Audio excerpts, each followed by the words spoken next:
बिस्मिल्लाहिर्रहमानिर्रहीम। अस्सलाम वालेकुम जनाब। स्टोरीज़ मैंने 5 शेयर करनी हैं। छोटी छोटी स्टोरीज़ हैं, बहुत ही दिलचस्प स्टोरीज़ हैं। और वो ये हैं, 2 स्टोरीज़ तो आपने थंबनेल पे भी देख ली कि इमरान ख़ान साहब ने क्या आवाम से इंतकाम लिया, कैंसर हॉस्पिटल बंद कर दिया। इसकी तफसील आपको बताऊंगा।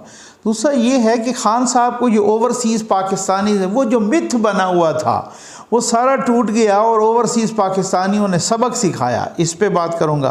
तीसरा ये है कि ये जनाब वज़ीरों के दिन फिरे इमरान ख़ान साहब की हुकूमत में, और माशाअल्लाह उनके कितने असासे बढ़े, ये इस पे बात करेंगे। और इस पे भी बात करेंगे कि ये शहबाज गिल साहब की अहलिया का क्या चक्कर है। 1,86,00,000 रुपए खा गई, डकार नहीं दिया, ये क्या चक्कर है। और फिर अहम तरीन बात इस पे भी करेंगे कि क्या बातें हो रही हैं भाई, लंदन में क्या क्या फ़ैसले हुए हैं। फ़ैसले तो हो गए हैं, ठीक है ना। अब शहबाज शरीफ साहब ने मज़ीद 1 दिन वहाँ पे रहना, क़याम एक्सटेंड किया है। मज़ीद भी कुछ मुशावरत होगी, लेकिन बहुत बड़े बड़े फ़ैसले हो गए हैं, सुना यही है। हमने भी कुछ ख़बरें निकलवा तो ली हैं, खैर वो आपके साथ ज़रूर डिस्कस करूँगा, ठीक है ना। और इसमें पीटीआई के लिए बहुत उसमें बुरी ख़बरें भी हैं। या सबसे पहले मैं ये बता दूँ ज़रा जल्दी मैंने कहा ना, ये शार्ट स्टोरीज़ हैं माशाअल्लाह। ये जाहिद गिशकोरी साहब हैं, समा के बहुत ही अच्छे इन्वेस्टिगेटिव जर्नलिस्ट हैं। तो उन्होंने वो हमारे भाई हैं, हमारे दोस्त हैं, उन्होंने जनाब ये स्टोरी की, बहुत ही अर्करेज़ी से ये स्टोरी की माशाअल्लाह, और बताया किस तरीके से इमरान ख़ान साहब के वज़रा, जो कि अब साबिक़ वज़रा हैं, उनकी दौलत कैसे बढ़ी है इस थोड़े से अरसे में। शफ़क़त महमूद साहब 308%, 100% नहीं, 100%। अब मैं अपने जैसे ना सादा लोगों को ये समझाता होता हूँ, जो बच्चे हैं, जवान हैं, बाकी तो माशाल्लाह बहुत समझदार हैं। 100% अगर किसी की दौलत बढ़े ना, अगर किसी की दौलत 1 करोड़ है और साल में 2 में 4 में 100% बढ़े तो वो 2 करोड़ हो जाती है, आप समझ आ गई। लेकिन 308% बढ़े, फिर आप खुद हिसाब लगा लें। शफ़क़त महमूद साहब की बढ़ी है 308%, शेख रशीद साहब की बढ़ी है 282%, शाह महमूद कुरैशी साहब की, पीर साहब की बढ़ी है 241%, और जनाब ये उमर अयूब साहब की बढ़ी है 203%। आज़म सवाती साहब की दौलत बढ़ी है या असासे बढ़े हैं 202%। और जनाब उसके बाद फहमीदा मिर्ज़ा साहबा 152%, और खुसरो बख्तियार साहब 127%, और ज़ुबैदा जलाल साहबा ने तो कमाल ही कर दिया भाई, उनकी 1199%। माशाअल्लाह क्या बात है, 1199%। बस मुझे इतना कहना है, ये वो पारसा हैं जो आजकल पाकिस्तान में इनकलाब ला रहे हैं। वो कहते हैं जनाब हम इनकलाब ला रहे हैं, जलसों में तराने शुरू हो जाते हैं, ठीक है ना, जैसे वो खून गरमाने के लिए। और उस हवाले से ज़बानें लंबी हो रही हैं ना, इसी वजह से आप जलसे छोटे हो रहे हैं। ये कहते हैं हम इनकलाब लाएंगे, ये कहते हैं हम 20 लाख लोग ले आएंगे इस्लामाबाद में। वो तो जब आएंगे तो पता चलेगा, लेकिन मैं आपको सिर्फ ये बता। और ख़ान साहब की जो दौलत बढ़ी है उसका मैंने पहले भी बात की थी कि ख़ान साहब ने 2000, अब आप थोड़ा सा अंदाज़ा कीजिए कि जिसने 2018 में टैक्स दिया हो 2 लाख, और 2019-20 में टैक्स दिया हो उसने 98 लाख, अब आप अंदाज़ा कीजिए उसकी दौलत कितनी बड़ी होगी फिर। तो ये वही वाली बात है कि दिन फिरे हैं फ़कत वज़ीरों के, ठीक हो गया ना। हाँ, वो जो गरीबों के फ़कीरों की हाल है ना, वो वही है, सिर्फ वज़ीरों के दिन फिरे हैं। ये वो लोग हैं जो रियासत मदीना बनाने आए थे। ये मैं तो फैक्ट्स एंड फिगर पे बात कर रहा हूँ ना, और ये सरकारी दस्तावेज़ात से ये बातें सामने आई हैं। अब आ जाए जनाब मैं अपना उस स्टोरी पर कि ओवरसीज़ पाकिस्तानीज़, जो कि अब भी हर वक्त उन्होंने ऊधम मचाया हुआ। ये कल भी उन्होंने वहाँ पे नवाज़ शरीफ साहब की रिहाइश गाह के बाहर ऊधम मचाया है। बरतानिया की पुलिस ने गिरफ़्तार किया है एक बंदे को, और वहाँ वो बंदा गैर कानूनी तौर पे मुकीम था, बाकी भाग गए फिर। और मैं वही हम बात कर रहे थे, मैंने कहा कि ज़रा थोड़ा सा ना मज़ीद को भी गिरफ़्तार इस तरह से करते ना और ज़रा छानबीन करते, ये सारे अंदर से लाल हैं। अब वो जो ओवरसीज़ पाकिस्तानीज़ हैं उन्होंने अप्रैल के महीने में रिकॉर्ड तरसील ज़र भेजी, रिकॉर्ड रेमिटेंसेस, एक नया रिकॉर्ड बन गया है, 3.1 अरब डॉलर को क्रॉस कर गया, यानी 3 अरब डॉलर को क्रॉस कर गया। कभी भी ऐसा नहीं हुआ। खान साहब यही कहते थे ना, खान साहब बड़े बड़े ट्वीट करते थे। खान साहब कहते थे कि मैं बड़ा पाक नेक हाजी नमाजी लीडर आया हूँ, और देखो फिर ओवरसीज़ पाकिस्तानियों का किस तरह का एतमाद है। देखें जी, इतनी रेमिटेंसेस भेजी, कमाल हो गया है जी। और ये सिर्फ उस वक़्त हो सकता है कि जब आपका सबसे ज़्यादा मुत्तकी लीडर बैठा हो, ठीक है ना, और वो ऑनेस्ट लीडर बैठा हो, और बस उस पे एतमाद करके मेरे सारे ओवरसीज़ पाकिस्तानी। अब वो ऑनेस्ट लीडर तो चला गया, लेकिन अप्रैल में उनके बकौल आए करप्ट और चोर। लेकिन ओवरसीज़ पाकिस्तानियों ने वो काम किया कि वो रिकॉर्ड कायम कर दिया कि 3.1 अरब डॉलर, जो कभी भी नहीं हुआ एक महीने में, ठीक है ना, पिछले कितने सालों में देख लें रिकॉर्ड है, ठीक है। और ख़ान साहब की हुकूमत भी नहीं हुआ, कभी भी नहीं हुआ, एक महीने में 3.1। तो वो जो यूथिये कह रहे थे, मुझे बहुत सारों ने वैसे मैसेज भेजा, ये मैं रिकॉर्ड पे बता दूं, कहते हैं नकवी साहब आप इनको इम्पोर्टेड यूथिया तो बोलते हैं ओवरसीज़ पाकिस्तानियों को, लेकिन ये सारे नहीं हैं, ये फसादी लोग बड़े कम हैं। वो यूथ ये कह रहे थे कि अब आप देखना कि खान साहब को हटा दिया आप लोगों ने, हम पैसे नहीं भेजेंगे, ठीक है ना, हम तो पैसे भेजते तो अपने वालिदैन को हैं, अपने बच्चों को हैं, अपनी फैमिली को हैं, अपने दोस्तों को हैं, पैसे भेजते हैं। को पाकिस्तान के ख़जाने में तो पैसे नहीं भेजते, ठीक है ना, उन्होंने भेजने तो अपनी फैमिलीज़ को होते हैं पैसे। लेकिन फिर भी धमकी लगा रहे थे कि आपने खान साहब को हटाया, देखना अब हम पैसे नहीं भेजेंगे। और जनाब यहाँ वाले यूथिया छलांग लगा रहे थे, देखो फिर वो पैसे नहीं भेजेंगे और पता नहीं आप डूब के मर जाएंगे। वो जनाब इतने पैसे भेजे कि पहले कभी भेजे ही नहीं, इतने ज़्यादा। तो ये खान साहब ओवरसीज़ पाकिस्तान जिनका आप बार बार कह रहे थे, उन्होंने भी आपको सबक पढ़ा दिया कि खान साहब ऐसा नहीं होता कि आप ऊधम मचाएं, या आपके वहाँ पे जो चंद 100 या चंद हज़ार लिफंगे तलंगे हों, उन सब को आप ओवरसीज़ पाकिस्तानियों का नाम नहीं दे सकते। ये बिल्कुल बात। आ जाएँ जनाब अपने शहबाज गिल साहब पर, और फिर मैं कैंसर अस्पताल पर भी आता हूँ। शहबाज गिल साहब की मिसेज़, उन्होंने कामसेट्स यूनिवर्सिटी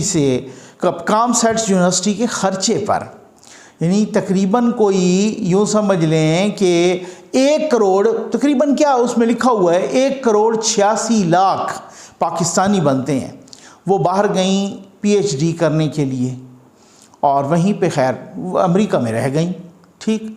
और फिर उसी यूनिवर्सिटी से वो जहाँ से शहबाज गिल साहब भी तनख्वाह ले रहे हैं अभी तक, और शहबाज गिल साहब इस दौरान भी तनख्वाह लेते रहे कि जब वो वज़ीर आज़म के मुआविन ख़ुसूसी थे।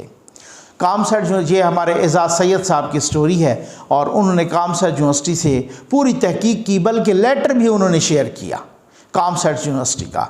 और कामसेट यूनिवर्सिटी, मैं तो हैरान हूँ ये बीच में, और साथ ये भी है कि एजाज़ सैयद साहब बता रहे थे कि जब ये इस तरह का मामला निकलता और जो कहते कि जी आप वहीं पे ही टिक गए हैं तो पैसे वापस करें, तो वो शहबाज गिल साहब यूनिवर्सिटी को प्रेशराइज़ करते रहे, यूनिवर्सिटी इंतज़ामिया को प्रेशराइज़ करते रहे। कोई थोड़ी अमाउंट तो है नहीं, 1,86,00,000 रुपए।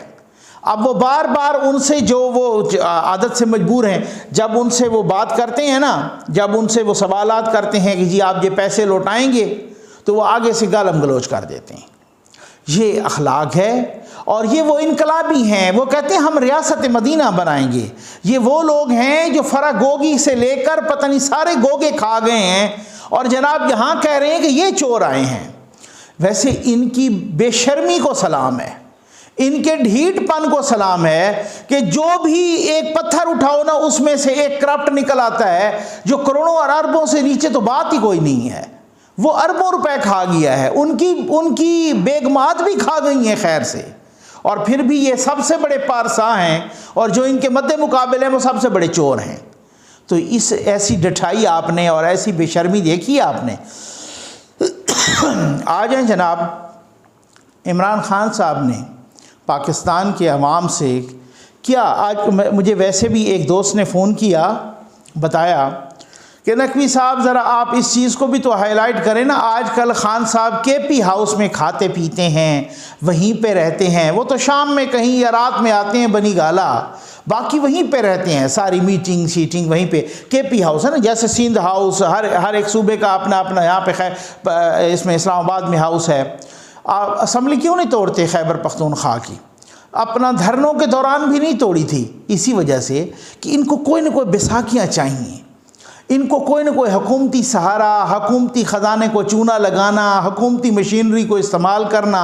अब आजकल खान साहब केपी हाउस बैठते हैं वहाँ पर इस्लामाबाद में, सारा खाना पीना, मेहमानों की खातिर तवाज़ो, मीटिंग्स उधर, सारा कुछ सरकारी ख़र्चे पर।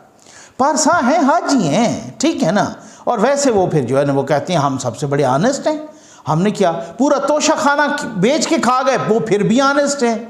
फराह गोगी अरबों रुपए खा गई, और किन के बिहाफ पे खा गई, किन की फ्रंट वूमन थी, वो पीरनी की थी, वो फिर भी ऑनेस्ट हैं। वो पीरनी के पिछले भी उधम मचाए रखा उन्होंने पूरे पंजाब में, वो फिर भी ऑनेस्ट हैं। अब अजीब ऑनेस्टी है, मैं तो ये समझने से कासिर हूँ, वो सारी चीज़ें सामने आ रही हैं। अब जनाब बात यह है कि इस तरह से आप किसी के बुग़्ज़ में इतने अंधे ना हों। पिम्स हॉस्पिटल में, ये ज़रा हिस्ट्री सुनिएगा, पिम्स हॉस्पिटल में, ये जो इस्लामाबाद में है, पिम्स हॉस्पिटल में कैंसर हॉस्पिटल बनाने की मंजूरी दी गई थी। उसके लिए 5 अरब के फ़ंड भी एलोकेट कर दिए गए थे नवाज शरीफ गवर्नमेंट ने, पिछली यानी कि नून लीग की गवर्नमेंट ने। उसके बाद जब ये आए, मीटिंग्स हुई और फंड्स ऑलरेडी एलोकेटेड थे, उसमें जारी रखने का कहा 2018 में जो मीटिंग, अचानक 2019 में कैंसर हॉस्पिटल को बंद कर दिया। वो इमरान खान साहब जो बड़ी बड़ी भड़कें लगाते हैं, वो अपने क्रेडिट पे लेते हैं कि जनाब मैंने देखे शौकत खानम कैंसर हॉस्पिटल बनाया, मुझे तो सारे कहते थे यहाँ नहीं चलेगा, लेकिन मैंने फिर भी बनाया। अब देखो जी, मैं पेशावर में भी बनाया, मैं कराची में भी बना रहा हूँ, ठीक है ना। उस वज़ीर आज़म ने बुग़्ज़ नवाज़ में कैंसर हस्पताल यहाँ पर जो पिम्स हॉस्पिटल में बन रहा था उसको बंद करवाया। 7,000 मरीज़ों का इलाज होना था एनुअली, 7,000 मरीज़ों का, वो बंद कराया। अभी ये गवर्नमेंट आई है तो कादर पटेल साहब ने उसको दोबारा शुरू करवा दिया है।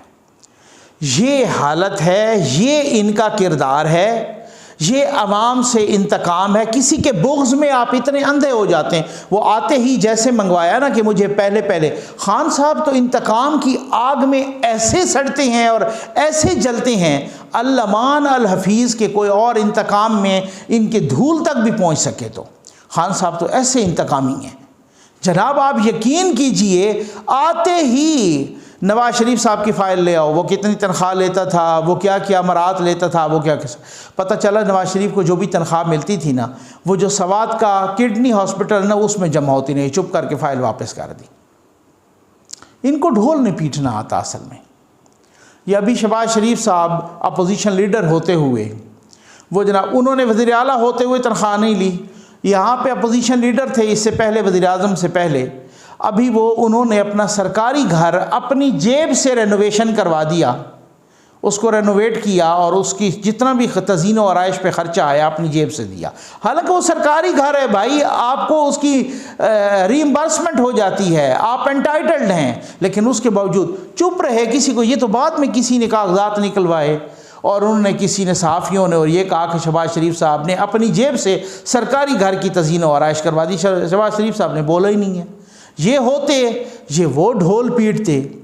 अब शहबाज गिल साहब से पूछो ना कि आपका तो अभी हिसाब होना है, आपकी मिसेज ही 1,86,00,000 रुपए का चूना लगा के बैठी हैं और वो देती कुछ नहीं है और अमेरिका में वहाँ पे सेटल हो गई हैं, और आप वहाँ से लाखों डॉलर लेते रहे हैं।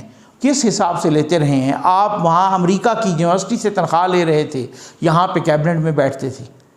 ये वो लाल आदमी हैं अंदर से, वो ये इनका कैरेक्टर है। बातें इनकी सुनो, अरस्तु बनेंगे। ऐसे पाक नमाजी हाजी साफ शफाफ आनेस्ट बनेंगे कि आप कहेंगे, आप तो एक दफ़ा देखते रह जाएंगे, यार ये लोग, ये तो पता नहीं किस तरह से ज़मीन पे कदम इन्होंने कैसे रखा है, ये तो आसमान से उतरी हुई मखलूक है। ये इस तरीके के लोग हैं। आ जाएं जनाब, लंदन में क्या फ़ैसले हुए? लंदन में बड़े अहम फ़ैसले हुए। अभी लंदन गए थे, अभी मीटिंग शुरू भी नहीं हुई थी, ये लंदन उस वक्त रवाना हो रहे थे। आप मेरी ये वीडियो है, आप देख लें, और वीडियो पड़ी है, मैंने मौजूद है, आप उस वीडियो को उठा के देखें। अभी ये लंदन के लिए रवाना ही नहीं हुए थे, यही ख़बर चली कि लंदन जा रहे हैं। मैंने अंदर की ख़बर, मैंने कहा लंदन क्यों, आखिर वीडियो लिंक पे क्यों नहीं? बहुत सारी अहम बातें ना। तो वो कह रहे हैं कि जनाब सबसे अहम फ़ैसला जो अगले आर्मी चीफ़ की अपॉइंटमेंट का है वो भी हो चुका है। अब समझ आ गया आपको? ठीक हो गया ना? वो भी हो चुका है। बहुत सारी ऐसी चीज़ें जिसमें मैंने आपको बताया था कि मिफ्ता इस्माइल साहब और इसहाक डार साहब के पॉइंट ऑफ व्यू में भी कुछ फ़र्क था मुख्तलिफ़ हवालों से। अब वो भी बाउंड कर दिया गया है कि चूँकि उनका एक वसी तजर्बा है इसहाक डार साहब का, तो तब उनके जो है ना इनपुट ली जाए इसमें तमाम बड़े फ़ैसलों में।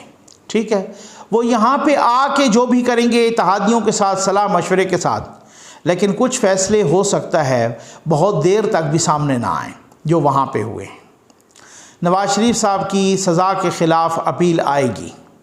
देखें बहुत सारी चीज़ें हैं, कुछ रिज़र्वेशन थी नवाज़ शरीफ साहब को, और मैं आपको बताऊं कि हमारे एक दोस्त हैं, वो कह रहे थे कि नवाज़ शरीफ साहब की जहाँ पर जब ये गए और ये सारे के सारे शहबाज शरीफ साहब समेत बाकी वज़रा भी समेत सारे के सारे ये हैरान रह गए उस वक़्त कि जब इनसे कहीं ज़्यादा पाकिस्तान के अंदरूनी हालात का नवाज़ शरीफ साहब को पता था।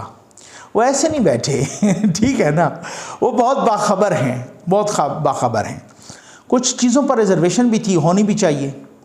बाकियों का नाम निकल गया ECL से, वज़रा का, वज़ीर आज़म का, बाकी बहुत सारे लोगों का। मरीम नवाज़ साहबा का पासपोर्ट पड़ा था लाहौर हाई कोर्ट, वो एक बेंच बना टूट गया, दूसरा बेंच बना टूट गया, तीसरा बेंच बना टूट गया, गालिबन पता नहीं चौथा भी टूट गया, या चौथे के वक्त इन्होंने अपना वो एप्लीकेशन ही वापस ले ली। ऐसा क्यों हुआ है? मतलब इनको क्यों नहीं इजाज़त मिली बाहर जाने की? इसका मतलब ये हुआ कि क्या कुछ फोर्सेस ऐसी हैं जो अभी तक भी अपना असर रसूख कहीं इस्तेमाल कर रही हैं? क्या हुआ? क्या मसला क्या था?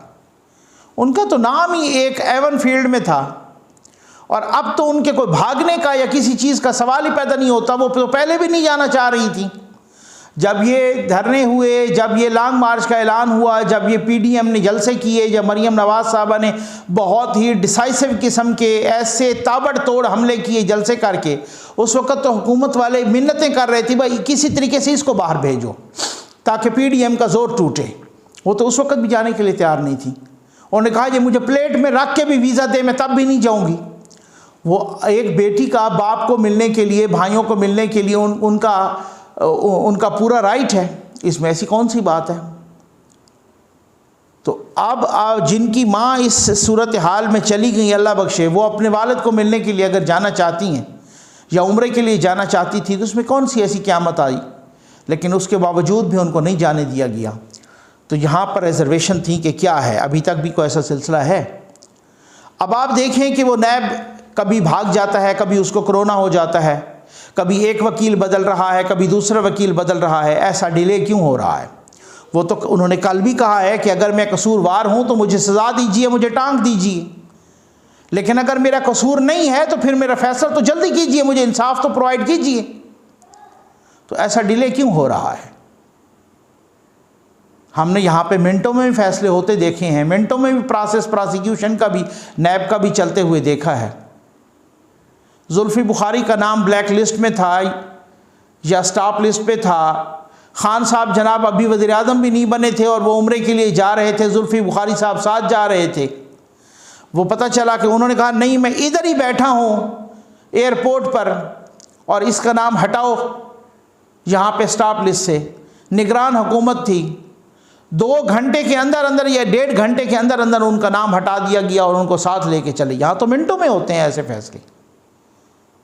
तो ऐसी कौन सी ताकतें हैं जिन्होंने मरीम नवाज साहबा का नाम ECL से नहीं हटाने दिया? तो कुछ रिजर्वेशंस थी इस तरह की, वो भी नवाज शरीफ साहब की अपनी अपील भी, वो भी। भाई सबूत हैं तो सज़ा दो ना, और अगर सबूत नहीं है तो इंसाफ दो, फिर बरी होना चाहिए। तो बहुत सारे इम्पॉर्टेंट डिसीजन हुए हैं, जो कुछ डिसीजन तो वक्त के साथ, और अब ये भी कि अब ठीक करो इन हालात को, इनको फेस करो। ये यूथिया तो छलांगे मारेंगे जनाब। आज जब डॉलर 2 रुपये, 1 रुपया, 1.5 रुपया, 50 पैसे ऊपर जाता है, वो ऐसे छलांगे मार। कल को यही थे जो डॉलर के ऊपर जाने के फ़ायदे बता रहे थे।